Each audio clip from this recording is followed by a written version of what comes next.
book out there in the Green Church.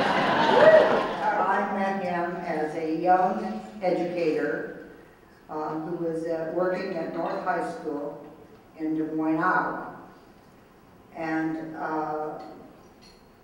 saw in him at that time a passion for young people, and a passion for education, and a passion for government, and instilling that kind of excitement and enthusiasm in his students that he owned as far as the way our government should operate.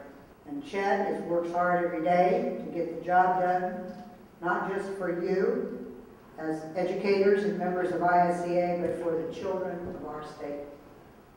That they have the opportunity to have the best possible educational experience, and that they are able, at the end of the day, to take their place as well-educated citizens of our state and of our country.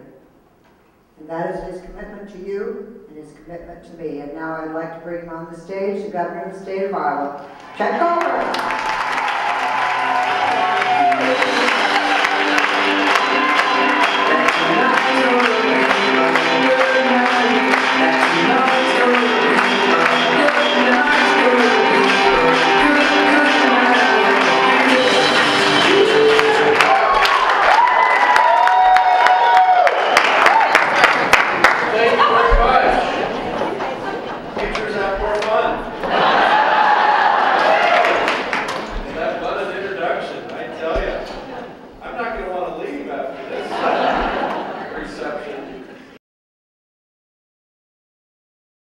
First of all, preschool has been a real success in terms of providing that opportunity to 23,000 students now. That's the good news. The bad news is there's still about 25% of our state that doesn't have a voluntary 4-year-old preschool program. So we're still, unfortunately, shutting out tens of thousands of kids that just can't go to preschool for whatever reason. So one of the goals that we have in the next term is to expand universal preschool to every school district in the state. And we will.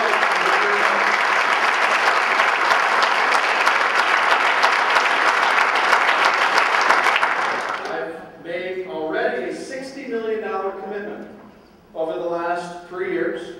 As I've said, we've expanded it to nearly 25,000 kids. Terry Branstad is actually running for governor to eliminate funding for preschool.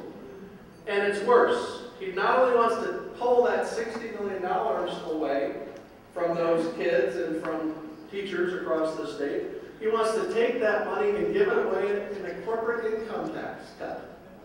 Because he says it's going to cut the corporate income tax in half.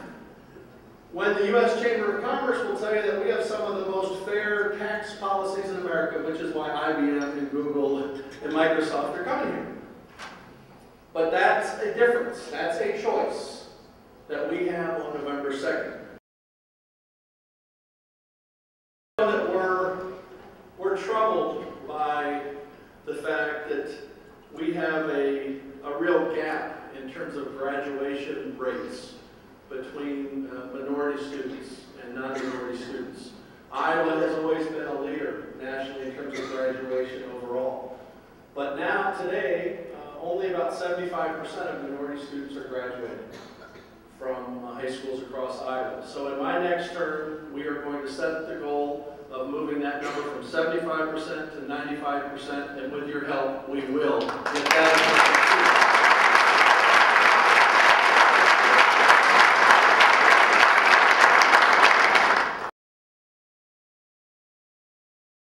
Thanks to many of you in this room, we've made some progress. And I think what we need to do is emulate those best practices. What is working across the state to close that achievement gap?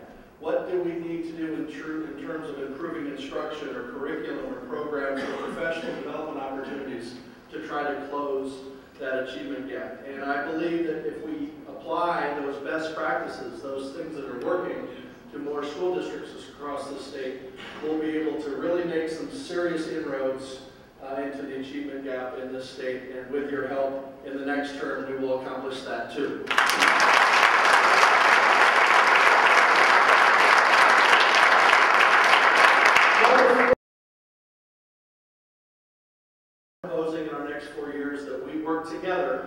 to provide resources so that 10,000 or 15,000 or 20,000 students in Iowa can take those AP courses, get that college credit, make college more affordable as a result, and that's something that I hope we can do together in our second term. And so it's all about making college more affordable and providing our students across this state with greater opportunities in terms of course selection.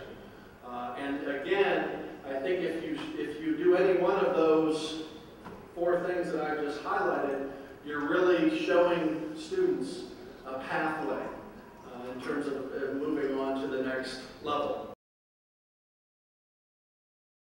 I wouldn't trade places with any governor in the country. We have $500 million in our cash reserves. We have a AAA bond rating. Our economy is growing again. Microsoft just decided to come to West Des Moines, Iowa and make a $100 million investment. IBM went to Dubuque, 1,300 good jobs. Google went to Council Bluffs. We have had a really good string of success stories in terms of getting this economy turned around. And for all of those reasons, I am committing to 4% allowable growth.